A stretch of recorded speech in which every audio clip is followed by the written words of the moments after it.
Misfortune is an obscure game for the original Game Boy. Since no known hard copies or ROMs exist, all information about the game is derived from personal accounts and scant assemblages of screenshots. The game does not contain any credits, and whoever created it is still unknown to this day. The few people who have experienced it consider it to be one of the scariest video games ever made.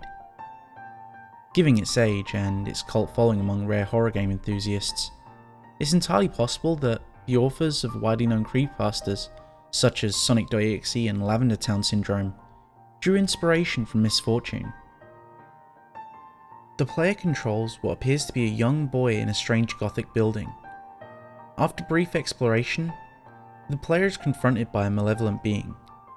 Despite the character never identifying itself, some people, citing notable similarities, claim that it may be a representation of Baphomet, Beelzebub, or even the devil.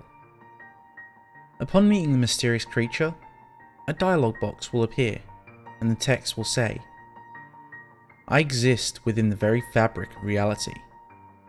Do you want to challenge me?" This is followed by a yes or no choice.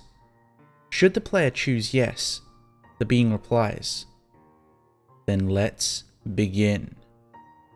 The player is then transported to a series of maze-like rooms, each filled with pit drops, locked doors, keys and traps. The objective for the player is to progress through each of the rooms by either reaching the stairs to the next level or solving another kind of puzzle. This can include answering riddles or choosing correct doors or pathways. The most well-known example is a level where 4 small cabins are shown on a screen. A dialogue box will appear that reads, "Choose wrong, and misfortune will befall your loved ones. Are you ready to play?" Should the player ever make a mistake throughout the game, the screen will cut to black before showing a more detailed image of the demon, along with the dialogue box reading, "I am God here," in what appears to be blood-styled writing. Rumours pertaining to the game's alleged harmful effects began to surface on the internet around the late 1980s. Players claimed to have begun experiencing ongoing depression and dread shortly after losing and seeing the game overscreen. Once prominent members of online forums who told such claims are thought to have either died or disappeared when they suddenly became inactive without warning. Heated discussions soon dominated these forums for some time, but the mystery never seems to be getting any closer to being solved. Some wrote off the whole thing as a tasteless practical joke. Others believed that viewing the image of the evil character after losing the game can really cause the player to experience misfortune, as the game's antagonist promised.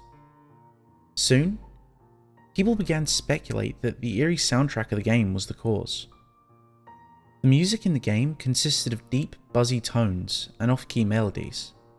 The game had a remarkably unsettling soundtrack, despite the composition being limited to the 8-bit Game Boy sound bank. The game overscreen had especially erratic, almost nauseating music, with a very high frequency that accompanied it. Rumour has it is that this very track could somehow influence moods and thought patterns.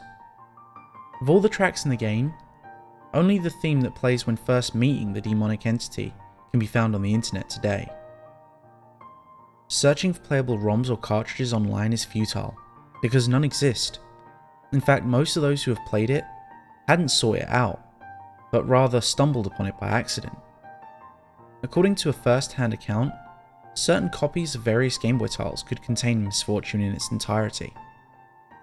The means for accessing it through these games vary, but typically involve exploiting glitches or using cheat devices, although some had detailed what they had done to trigger Misfortune to start. Attempts by others using the same methods had always failed. Another common observation was that many of the sprites in Misfortune had been copied from its host game. Misfortune is known to be integrated into the following: Legend of Zelda: Link's Awakening, Pokemon Red, Spud's Adventure, Poochie Carrot, Atelier Marie.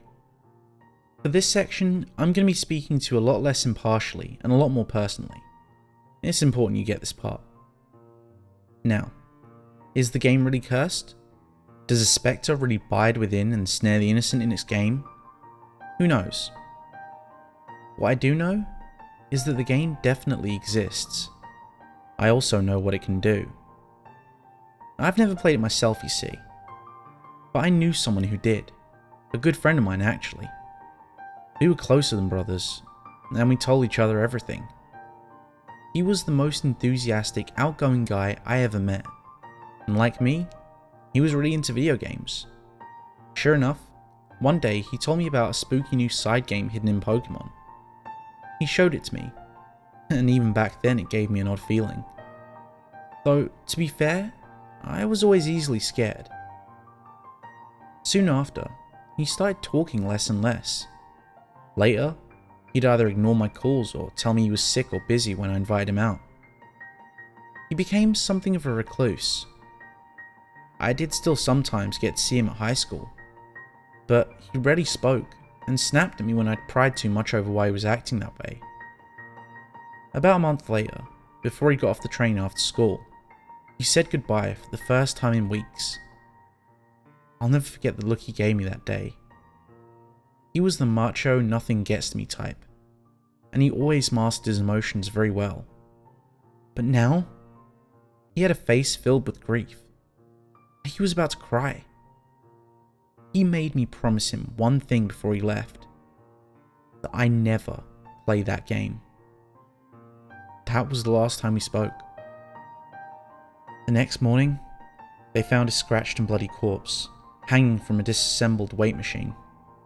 The police concluded that he managed to lift 220 pounds of weights over his head with the cord still attached, looped it around his neck, and released it over the other side of the machine, causing his strangulation as the weight on the other side yanked him upwards.